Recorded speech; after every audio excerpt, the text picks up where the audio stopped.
It was a Thursday evening, 9:15 p.m., and I was sitting in the small office of our suburban home, finalizing some design blueprints for a new office space I was constructing. The quiet hum of my laptop and the distant sound of a lawnmower outside were the only things keeping me company. I'd been working for hours, poring over every detail of the project, trying to make sure everything was perfect. The night was supposed to be just like any other: quiet, focused, and calm. But then my phone buzzed, interrupting the silence. I glanced down at the screen, expecting a client's message or maybe a reminder about tomorrow's meeting. What I saw instead sent a chill down my spine. It was a text message from Emma, my wife.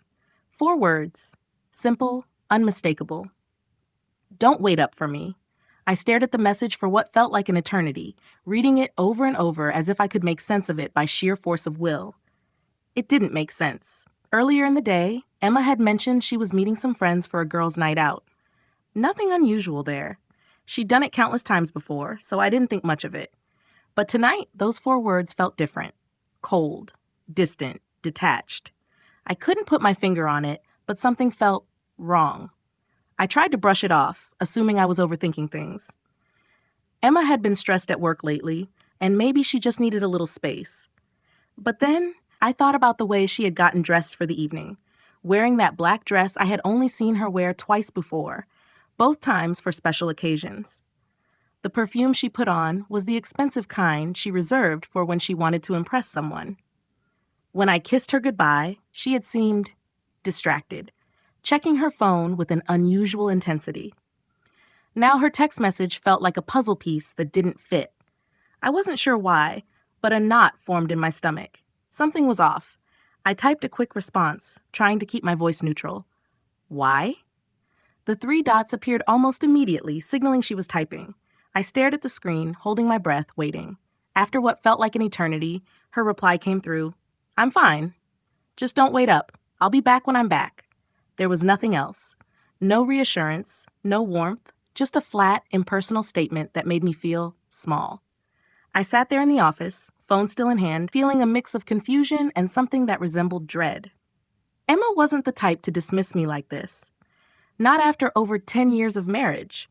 I had always felt that we were a team, that we understood each other. But tonight, something felt different. Something had shifted. I tried to shake it off and focus on the work in front of me, but the unease lingered.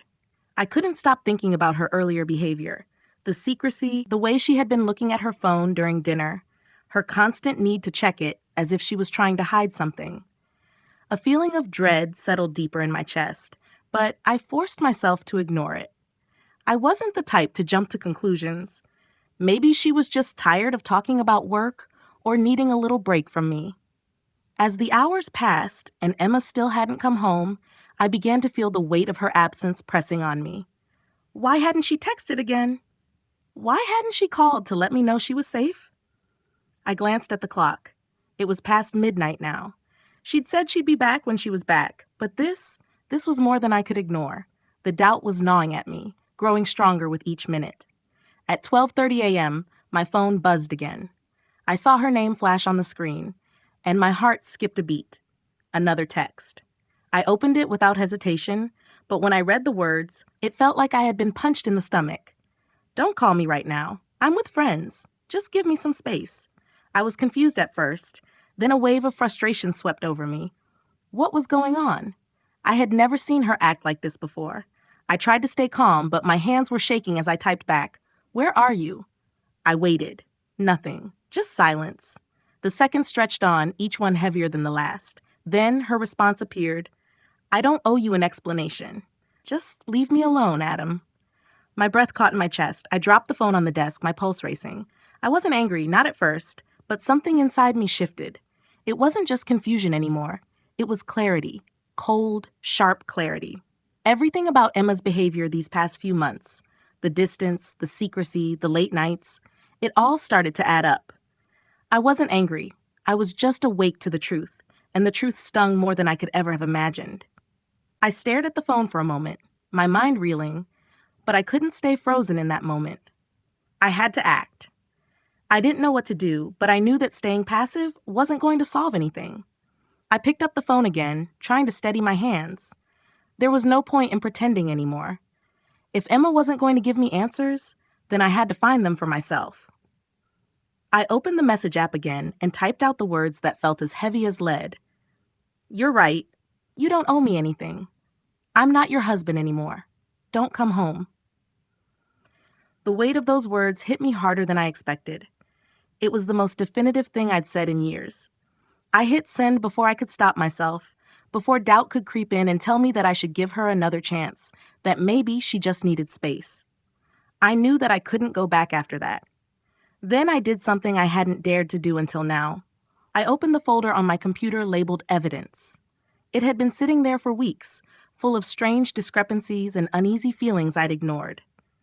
Tonight, everything about her behavior, the secretive texts, the unexplained bank withdrawals, the odd phone calls, finally made sense. I wasn't imagining things. It wasn't paranoia. There was something happening, and I needed to know the truth. My heart pounded in my chest as I started going through the files. I opened the bank statements first, scanning the transactions. There were regular withdrawals, always on Tuesday and Thursday nights, always $200, always from an ATM near the gym she had claimed to have joined. I'd called the gym earlier this week to ask about adding myself to her membership. They had no record of her ever signing up. The knot in my stomach tightened as I continued to scroll through the charges. Something wasn't right. I couldn't let it go. I kept digging. The next file was the credit card statements. The charges were even more alarming. Over $2,000 had been spent at a luxury hotel downtown. But Emma had never mentioned any trips. She always said she couldn't afford anything extravagant. There were charges for dinners at expensive restaurants I'd never heard of, bottles of wine, spa visits.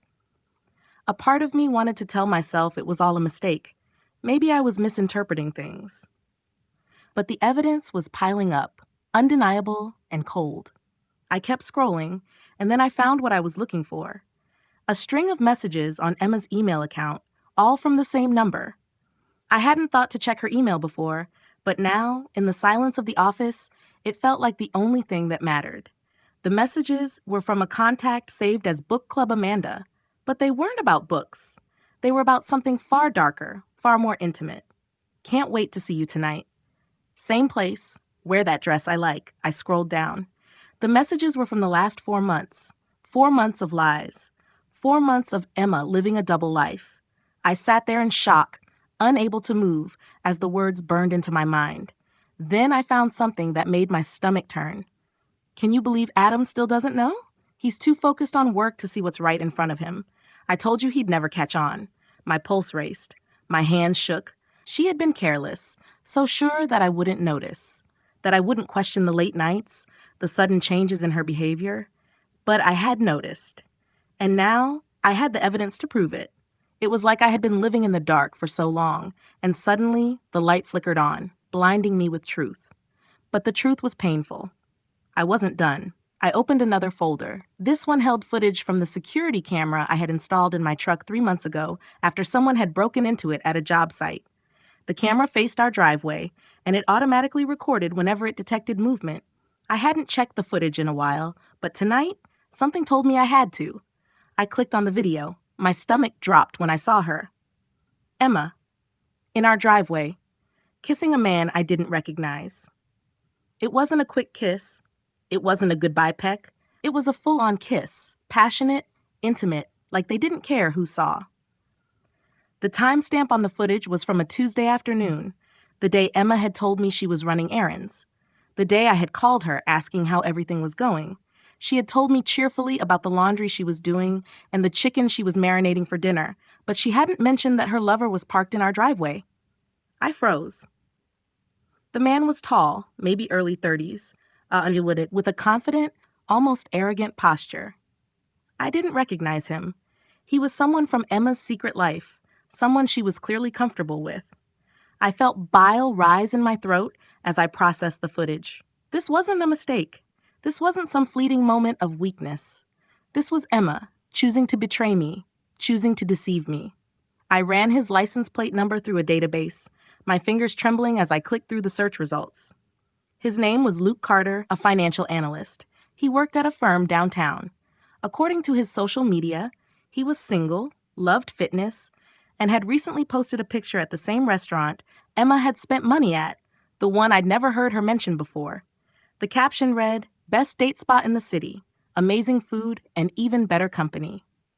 I felt numb. I couldn't look away from the screen, as if I kept looking, I could somehow make sense of it. But nothing made sense. Emma had been living a lie, and I had been too trusting, too blind to see it. The phone buzzed again. Another message from Emma. "Please don't do this. I'll come home. Let's talk." I typed back quickly, "I've changed the locks. I don't want to talk." I didn't wait for a reply. Instead, I stood up, walked to our bedroom, and began packing her things. There was no anger, no shouting, just methodical precision as I gathered her belongings and placed them in suitcases. This was it. There was no going back now. The suitcases sat in the hallway, waiting. The emptiness of the house pressed down on me, thick and suffocating. I had always imagined this moment, the moment everything would come to a head, but I never thought it would feel so hollow. I had expected to feel a rush of anger, a sense of righteousness, but instead, it felt like a void. My fingers ached from the effort of moving through Emma's things. I folded her clothes carefully, wrapping her shoes in tissue paper, just like I'd done when we first moved in together, when everything had seemed so simple. But now, nothing about this felt simple. Nothing about this felt like it was meant to be. I moved through the house like a ghost, gathering everything that belonged to her. Jewelry, shoes, books, things I had helped her pick out, things I had bought for her to make our home feel like it was really ours. Now they were just reminders of a life that was slipping through my fingers. I packed them with a sense of detachment, my mind on autopilot, a stark contrast to the storm raging inside me. I couldn't feel anything but the cold, heavy certainty that this was the only way forward. At 3 a.m., I stood in the garage, staring at the pile of her things. 6 large suitcases, 4 boxes. I couldn't bring myself to look at them for too long. There was nothing left to say. I had already made my decision, and there was no going back. I pulled out my phone and typed one last message, the final words that would sever any remaining connection between us. "Your things are in the garage. Pick them up tomorrow after 3 p.m. Don't come inside. Don't call me again." I hit send, my finger hovering over the screen for a moment, as if waiting for something, some sign, some last shred of emotion to make me rethink it. But there was nothing. I put the phone down, turned it face down on the counter, and left it there. I didn't want to see her responses. I didn't want to hear her excuses. The words were final, and for the first time in a long time, I felt a strange sense of peace settle over me. The next morning came too quickly. I woke up to the sound of Maya, our daughter, stirring in her bed. I had barely slept, but I had to pull myself together. There was no more room for self-pity. Maya had no idea what was happening, and I had to protect her from the storm that was about to break. I checked my phone, half expecting a flood of messages from Emma, but there was nothing. Just the one message from the night before, waiting in the inbox, but no calls, no follow-ups. The silence felt deafening. I didn't know what I was supposed to feel, but I couldn't afford to stay lost in my thoughts. I had a daughter to care for, a life to rebuild. Maya was my priority now. I dressed quickly, grabbed a cup of coffee, and went upstairs to her room. She was already awake, sitting up in bed, rubbing her eyes. "Good morning, sweetie," I said, trying to keep my voice light, normal. "How'd you sleep?" She yawned, stretching, and smiled at me. "Good, Dad. Can we have pancakes for breakfast today?" I smiled back, trying not to let the weight of the situation crush me in that moment. Of course, pancakes it is. But as I made my way to the kitchen to start breakfast, my phone buzzed again. I glanced at it, and there, in bold letters, was another text from Emma. "I'm at Amanda's. I can't believe you're doing this. We need to talk." I couldn't bring myself to reply. I already knew what she would say, how sorry she was, how she wanted to make it work. But nothing would change. I had already made my decision. She was gone, and that was that. The next hour felt like a blur. I made pancakes. Maya ate them with a smile, asking about school, telling me about her plans for the weekend. I listened, but in the back of my mind, I was calculating the next steps. I needed to file for divorce. I needed to make sure Maya was okay. By 9 a.m., I'd emailed a lawyer, someone I'd heard good things about, someone who could help me navigate this mess. The last few months had been a blur of denial, but now that the truth was out in the open, I had no choice but to move forward. I couldn't keep living in this twisted version of reality. I had to protect myself, and more importantly, I had to protect Maya. As I cleaned up the kitchen, I found myself staring at the clock, counting the minutes. At 3 p.m., Emma would be here to pick up her things. I didn't want to see her. I didn't want to talk to her. I didn't want to hear her apologies, her excuses. She had made her choice, and now I was making mine. I made sure Maya had her things packed for school and kissed her forehead before I drove her to the bus stop. I couldn't help but think of all the changes Maya was going to have to adjust to, all the hard conversations that lay ahead. But I also knew one thing for certain. She would be okay. She would be better than okay, because I was going to make sure of it. I returned home just as the clock struck 3. Emma pulled into the driveway, her car rolling to a stop in front of the garage. I could feel my chest tighten as I watched her get out of the car, her face drawn and tired. She looked at the suitcases and the boxes in the garage, her eyes scanning the space between us. But I didn't move. I didn't say anything. I stood there watching her as she slowly walked to the garage and started collecting her things, her movements stiff and mechanical. She didn't look at me. She didn't speak. And I didn't either. By the time she had loaded everything to her car, she gave me one last glance, a pleading look, but I didn't respond. I just turned and walked inside, closing the door behind me. It was done. The door clicked shut behind me, and for the first time in what felt like forever, I felt a strange sense of finality. Emma was gone. There was no more pretending, no more wondering what might have been. It was over. The thought hit me like a physical punch, but I couldn't afford to fall apart right then. Maya was due home soon, and I needed to keep it together for her. I took a deep breath, steadying myself, before I turned and walked into the kitchen. I stood there for a moment, staring at the empty counter, the silence pressing down on me. The house felt different now, quieter, emptier. It was like the walls themselves were holding their breath, waiting for me to figure out what came next. I glanced at the clock. It was nearly 4:30 p.m., and I still hadn't heard from Emma again. Her silence wasn't a surprise. I hadn't expected her to reach out after I'd told her to leave. But a part of me still couldn't shake the feeling that she might show up, might try to talk me into changing my mind. But I wasn't going to let that happen. I had made my choice. It wasn't just about Emma anymore. It was about me. It was about Maya. It was about my life, and what I was going to do with it now that the illusion of a perfect marriage was shattered. The house felt too big, too quiet. I moved through the rooms aimlessly, not really sure what to do next. I had already packed away everything of Emma's that had been left behind. There was no turning back now, and I knew it was time to focus on what mattered. Maya. She needed me, and I wasn't going to fail her. When I heard the sound of the front door opening, I walked to the hallway and waited. Maya appeared in the doorway, her backpack slung over one shoulder. Her face lit up when she saw me, but I could see a hint of confusion in her eyes, as if something was off. I knelt down to her level, trying to smile as normally as I could. "Hey, sweetie, how was school?" I asked, trying to keep my voice steady. She shrugged, her usual energy still there, but there was a slight hesitation in her movements. "Good. I got an A on my math test." She smiled, but I could tell she was picking up on the tension. "Dad, is everything okay?" My heart sank. She was too smart for her age. The last thing I wanted was to burden her with the reality of what had happened. But I knew I couldn't lie to her. Not now. I had to be honest, but I had to make it age appropriate. I took a deep breath, running a hand through my hair. "There's something we need to talk about, Maya. It's about your mom and me." Her smile faded slightly, and she tilted her head, looking at me with those big, innocent eyes. "What happened, Dad? Why is Mom?" I could feel the lump in my throat, the weight of the words I was about to say. "Maya, your mom and I have decided to live separately.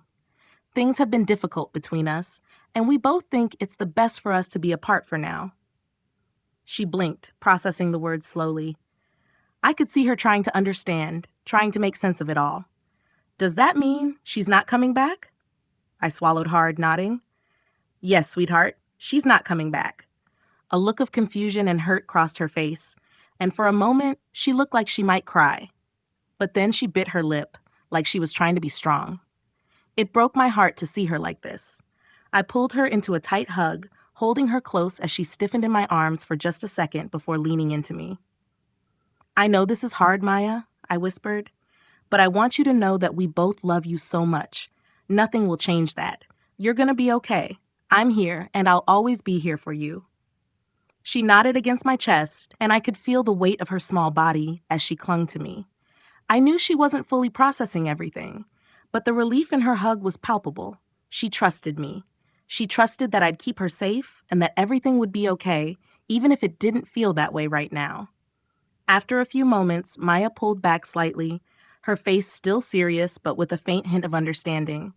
"Can I still talk to Mom?" I nodded, forcing a smile. "Of course. You can call her anytime, whenever you need to." She seemed to accept that answer, but the sadness in her eyes lingered. We both knew that things were different now. The routine we had built, the life we had shared as a family, had shifted irreversibly. But I wasn't going to let that break me, and I wasn't going to let it break her. I ruffled her hair gently, trying to lighten the mood. "How about those pancakes I promised you this morning?" I said with a grin. "I think we both deserve a little comfort food." Maya smiled, just a little, but it was enough. "Yeah, let's do it. I'm starving." I watched her head toward the kitchen, the weight of the world still pressing on my shoulders, but feeling lighter now that I had told her the truth. We were going to be okay. We had to be. As I followed her into the kitchen, I knew the road ahead would be long and filled with challenges. But for the first time in months, I felt a spark of hope. I was going to rebuild. I was going to create a new life for Maya and me. We were going to find our way forward together. The next few days passed in a blur. I kept going through the motions, making sure Maya was settled and that everything at work was running smoothly. My life, it seemed, had been divided into two halves: the public face I put on for the world and the private battle I fought every time I walked through the front door. In public, I was fine. At work, I was professional, focused, and calm. But inside, the quiet pain of Emma's betrayal continued to gnaw at me, leaving me raw, exposed, and unsure. I couldn't let myself get lost in it, though. Maya needed me.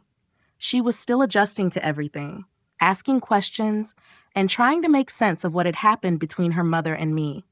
I was determined to answer her honestly but gently, to keep the truth simple without burdening her with the full weight of the situation. She didn't need to know the details, the late-night texts, or the secret meetings. All she needed to know was that she was loved and that this wasn't her fault. There were moments when I caught myself staring into space, wondering how everything had gone so wrong. How had I missed the signs? Had I really been so blind? The more I thought about it, the more I realized how deeply Emma's betrayal had affected me. It wasn't just about her infidelity. It was the trust that had been broken, the years of our lives together that felt like they had been reduced to nothing. But I couldn't dwell on it. I had to keep moving forward. I had to keep my focus on the future, not the past. That was what Emma had made clear when she left. She had made her choice, and now I had to make mine. It was Friday morning when I finally got the call from the lawyer. I had emailed them earlier in the week, unsure of how to even begin the process of divorce. But Sarah, the lawyer I had chosen, had been quick to respond. She had reviewed the evidence I'd gathered, the bank statements, the credit card charges, the text messages, and told me the case was solid. She said the next steps would be simple enough, assuming Emma didn't contest anything. She gave me a rundown of what to expect, the timeline, and the legal details I needed to be aware of. I took a deep breath when I hung up. The next stage of this nightmare was about to begin, but at least I had a plan now. At least I wasn't navigating it all alone. The days blended together as I moved forward with the divorce proceedings. I filed the paperwork, and the process started moving much faster than I'd expected. I received a few more texts from Emma, but they were all the same. Apologies, pleas to talk, promises that things could be fixed. But I had already made my decision. There was nothing left to salvage. I had to admit, it was hard to ignore the temptation to reach out. I wanted closure. I wanted her to acknowledge what she'd done, to own her mistakes. But I also knew that wasn't going to happen. She wasn't going to admit the depth of her betrayal. Not now. Not ever. And I wasn't about to waste another second hoping for something that would never come. Maya was quiet that week. She asked about her mom here and there, but she didn't press. I could see her processing everything in her own way, trying to understand what was happening, but not fully grasping the weight of it all. I didn't force her to talk, but I made sure she knew I was there for her. We spent evenings watching movies together, playing board games, and talking about small, inconsequential things. It wasn't much, but it was the stability she needed, and I would do whatever it took to give her that. I think the hardest part of all of this was the loneliness. Not the loneliness of being single, but the absence of Emma in the space we had once shared. Our house felt empty, like a place I didn't quite recognize anymore. It wasn't just her physical absence. It was the emotional space she left behind, the years of shared memories that had now turned sour. I had thought we'd built something solid, but the truth was that I had been living in a facade. One evening, after Maya had gone to bed, I sat in the living room, staring at the empty space where Emma's things used to be. The house was quiet, too quiet. I could almost hear the echo of the life we had before all of this. And for a brief moment, I let myself feel it, the sadness, the grief. But I didn't let myself linger there. I couldn't afford to. The next morning, I took a long walk to clear my mind.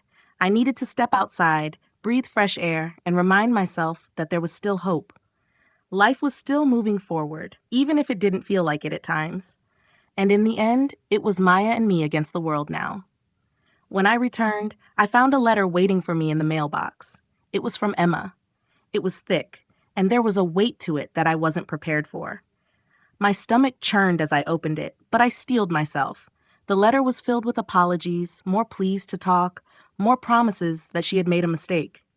But there was no accountability in it. No real apology. It was all the same excuses I'd heard before. I threw it away without reading the rest.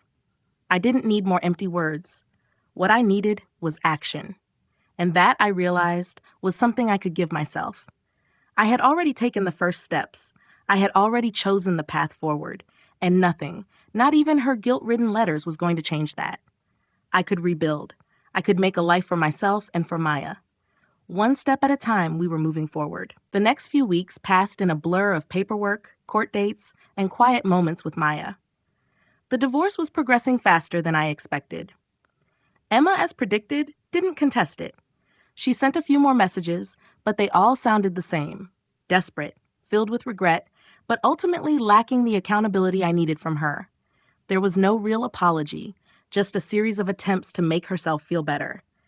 I didn't engage with them anymore. Each message only reminded me of why this had to happen, why I had to walk away. Maya, for the most part, seemed to be adjusting well, though I could tell she was still processing everything. I'd catch her staring out the window sometimes, like she was trying to make sense of it all. She had her moments of sadness, but I kept doing everything I could to create some semblance of normalcy. I made sure she had her routine: school, soccer practice, playdates with friends. At night, we'd have dinner together, talk about our days, and curl up to watch movies. I knew it wasn't easy for her, but I could see that, in her own way, she was finding comfort in our new life. One Saturday afternoon, about a month after everything had started to fall apart, Maya and I were sitting in the living room.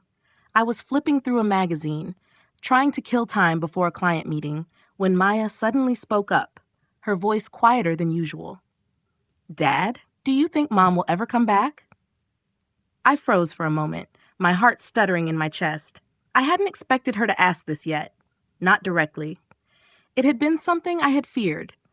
A question I wasn't sure I was ready to answer. I set the magazine down, my eyes meeting hers. She looked so small sitting there, her legs curled up underneath her, the weight of her question hanging in the air between us. "Sweetheart," I started, my voice soft but steady. "I know this is hard, but your mom and I? We've decided that it's best if we don't live together anymore. I know it doesn't make sense right now, and it hurts, but sometimes grown-ups have to make tough decisions, and that's what we've done." Maya nodded slowly, but I could see the sadness in her eyes. She was trying to understand, but I knew this wasn't something a 10-year-old could fully process, not without the sting of confusion and hurt. Will she ever come back? She repeated, her voice barely above a whisper. I took a deep breath, the words coming more easily this time. I don't know, Maya, but what I do know is that you and I are going to be okay. I'm always going to be here for you, no matter what. Maya didn't say anything for a moment, just looking at me, her expression still heavy with questions she wasn't quite ready to ask. I pulled her into a hug, holding her tightly, knowing that this was what she needed right now: reassurance, stability, love. That evening, as I tucked Maya into bed, I kissed her forehead and whispered, I love you, kiddo. We're in this together. She smiled, just a little, her small hand reaching out to grasp mine. I love you too, Dad. I stayed there for a while, just watching her sleep, the weight of it all pressing on my chest. The emotional toll of the last few months had left its mark on me, and I could feel it in every tired muscle and every sleepless night. But in those quiet moments, as I looked at Maya, I knew I was doing the right thing. I was protecting her, even when it felt like the world was falling apart. I was doing what any parent would do, keeping them safe, keeping them loved, no matter how much the world tried to shake that foundation. The next few days passed in a haze of work and life, and then one morning, the mail brought something I hadn't been expecting. I saw the envelope from the court, the final decree. The divorce was official. Emma and I were legally separated, and I was free. But even as I held the document in my hand, I didn't feel relief. I didn't feel the weight of freedom that I thought would come. Instead, it felt like a chapter had been closed, one that I wasn't sure I was ready to leave behind. I tossed the paper onto the kitchen counter, then sat down with a sigh. It wasn't the ending I had imagined. It wasn't the way I thought this would go when I first met Emma all those years ago. Back then, I had believed in the happily ever after, in the kind of love that would last through anything. But life had a way of teaching you lessons, and this one, painful as it was shaping me into someone I hadn't recognized in a long time. I realized then that I had to learn to live for myself, to reclaim my life, not as Emma's husband, but as who I was, as Maya's father, as a man who had been knocked down but wasn't going to stay there. The future felt uncertain, yes, but it was mine to build. And that was all I could ask for. The journey wasn't over. It wouldn't be easy, but I had a plan. I had my daughter, I had myself, and we were going to move forward, one step at a time. The weeks that followed the divorce felt like I was walking through a fog. At first, I couldn't tell if I was getting better or just numbing myself to the pain. Life had a way of moving forward, even when you didn't feel ready for it. My days were a mixture of work, school drop-offs, and nights spent with Maya. I had become very good at putting on a mask when I needed to. The steady, dependable father, the hardworking professional. But when the mask slipped, I could feel the weight of everything pulling at me. Maya had adjusted better than I had expected. She was still sad sometimes, asking about her mom, but she was also resilient, like most kids are. There were moments when I saw glimpses of the little girl she used to be, full of laughter, full of questions, full of life, and that was enough to keep me going. If she was okay, I could be okay. But the truth was, I was still grieving. I didn't know how to process the loss of my marriage, the betrayal, the life I had thought was mine. It was the small moments, the quiet ones, that hit me hardest. When Maya would call me to the dinner table, asking about my day, or when I'd help her with her homework and notice her fidgeting, looking up at me like she was waiting for something. I was waiting too, waiting for the life we had before, waiting for things to make sense again. But deep down, I knew I was never going to get that life back. And maybe that was okay. One day, about 2 months after the divorce was finalized, I found myself sitting in the living room, my laptop open, a client email sitting unanswered on the screen in front of me. I had been staring at it for what felt like an hour, but I couldn't seem to bring myself to hit reply. I had become accustomed to the weight of my work, the deadlines, the clients, the projects. It was a distraction, but today, it felt like it wasn't enough. I was starting to wonder if it ever would be. I rubbed my eyes and glanced over at the window. The evening sun was just starting to dip below the horizon, casting a soft glow over the room. For a brief moment, I felt a sense of peace, not the kind I was used to, not the kind of calm that came with having everything in control, but a quiet acceptance. I could feel it deep in my bones. The world was changing, and I was going to have to change with it. I grabbed my phone and texted Maya's uncle, Eric, the family therapist who had been so helpful when all of this started. We hadn't really talked much since the divorce. I knew he had his own life, his own struggles, but I was beginning to realize how much I needed help too, even if I didn't know how to ask for it. Hey, Eric, got time for a quick chat soon? I've been thinking about a lot of stuff lately. The reply came almost immediately. Of course, man. How about tomorrow afternoon? I'll bring the coffee. I smiled at the screen. He was always like that, steady, unwavering. He'd been there for me through the mess of it all, a sounding board when I needed it, and someone who didn't try to sugarcoat the reality of what I was going through. I needed that right now. The next day, we met at a small cafe around the corner from my place. The kind of place where the barista knew your name and your order, where the sound of clinking mugs and low chatter created a warm, familiar backdrop. Eric showed up with his usual calm demeanor, a cup of coffee already in hand. He greeted me with a hug, and we sat down at a small table by the window. I didn't waste time with pleasantries. I just dove right in. I don't know what I'm doing anymore, I confessed, rubbing the back of my neck. I'm trying to keep everything together, work, Maya, the house, but I feel like I'm just treading water. Eric listened patiently, nodding along.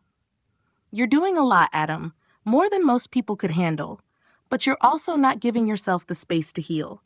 You've been through a lot, not just the divorce, but the years of betrayal. You need to allow yourself to feel it.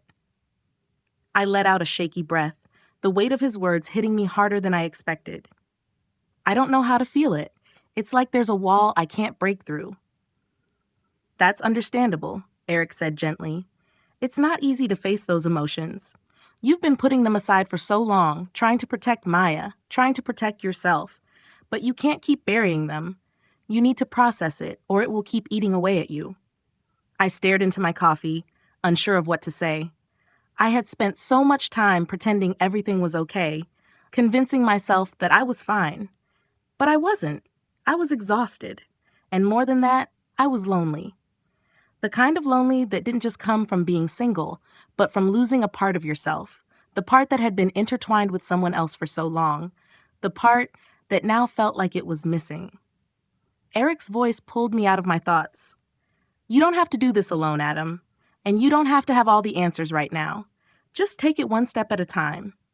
We talked for hours, and by the time we finished, I felt lighter. It wasn't a magic fix, and it wasn't a sudden breakthrough, but it was a start. I realized that I had been holding on to the past for too long, and it was time to let go. I wasn't going to fix everything overnight, but I could take small steps. I could allow myself to grieve, to heal, to start rebuilding my life, bit by bit. When I got home later that evening, Maya was sitting at the kitchen table, doing her homework. She glanced up as I walked in. How was your talk with Uncle Eric? She asked, her voice curious but not probing. It was good, I said, a smile tugging at the corners of my mouth. He's a good listener. Maya smiled back, her face lighting up. I'm glad. You've been working hard, Dad. I nodded, setting down my bag. Yeah, I have, but I'm learning to take it one day at a time, kiddo. One day at a time. And for the first time in a long while, I felt like I might just be okay. We both might. In life, sometimes the hardest lessons come from the toughest moments, like betrayal or loss. But through those challenges, we learn the importance of self-respect and resilience. It's okay to grieve, to feel lost, and to question the path ahead. The key is to allow yourself the space to heal and grow, even if it feels impossible. Lean on those who support you, but remember, the power to rebuild lies within yourself. Take it one step at a time, trust that things will get better, and know that you deserve love, respect, and happiness, no matter the past.